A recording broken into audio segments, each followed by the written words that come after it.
கிட்ட இருக்கு. ரொம்ப சிம்பிள். சனி ஞாயிறு ஒரு செவ்வாய்க்கிழமை மட்டும் ஒர்க்கிங்கு, புதன்கிழமை விநாயகர் சதுர்த்தி. அது ஒரு லாங் வீக்கெண்ட் மாதிரி. வெளியூரில் இருக்கவங்க எல்லாம் ஃபேமிலிக்கு போவாங்க. ஒரு 1 வீக் பிரேக் கரெக்டாக கிடைக்கும். ஒரு செவ்வாய்க்கிழமை மட்டும் எக்ஸ்ட்ரா லீவ் போட்டோம்னாக்கா ஊருக்கு போயிட்டு பத்திரமா வந்துடலாம். திரும்ப வியாழக்கிழமை வேலைக்கு வந்துடலாம்.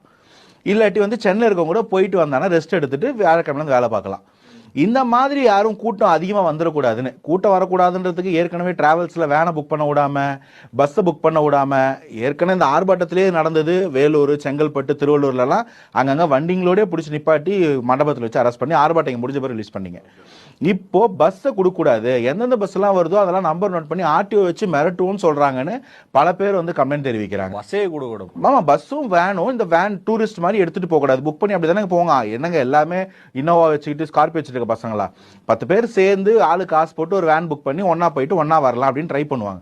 அங்க வேனுங்கள்லாம் நீங்க கொடுக்கக்கூடாது அப்படின்னா முதல்ல தாவேக்கா மேல வன்மம், ஓகே, அது எங்களால புரிஞ்சிக்க முடியுது.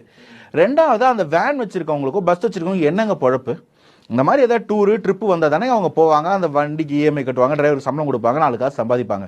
யாரும் வண்டி ஓட்டக்கூடாது, எதுக்கும் போகக்கூடாதுன்னா இது என்ன விதமான ஒரு அராஜகம்? நாளைக்கு இன்னைக்கு நீங்கள் வண்டி விடலை, எல்லாம் ட்ரெயினோ கவர்மெண்ட் பஸ்ஸோ இல்லை ஆம்னி பஸ் பிடிச்சோ போயிட்டு வந்துட்டாங்கன்னு வச்சுப்போம். அது அவங்க பிரச்சனை. கூட்டம் வரக்கூடாதுன்றதுக்கு என்னென்ன பண்ண முடியும் நீங்கள் பண்ணுங்க. நிற்கிறோன்றது அவங்க பண்ணுறதை அவங்க பண்ணட்டும். நாளைக்கு இவங்கெல்லாம் வாழ்வாதாரம் பாதிக்கிறவங்க நாளைக்கு இதுக்காக எலெக்ஷன்ல உங்களுக்கு ஓட்டு போடுவாங்கன்னு நினைக்கிறீங்களா? நம்மள அன்னைக்கு வண்டி எடுத்துட்டு போடாம மிரட்டினாங்களே, அதுக்காக ஓட்டு போடணும்னு நினைப்பாங்களா? இல்ல மாத்தி விஜய் சாருக்கு போகணும்னு நினைக்க தோணுமா?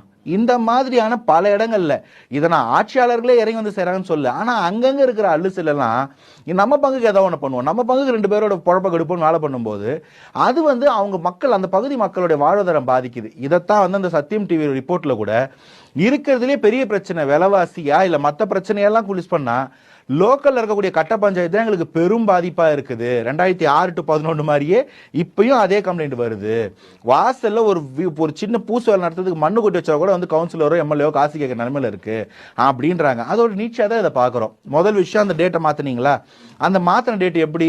ஒரு வாரத்துல நடு வாரம், அதுக்கு அந்த அடுத்த நாளும் ஒர்க்கிங் டே, முன்னாடி நாளும் ஒர்க்கிங் டே, போயிட்டு வர்றதுக்கு ப்ராப்பரா கம்யூனிகேஷன் வராம பாத்துக்கிறது.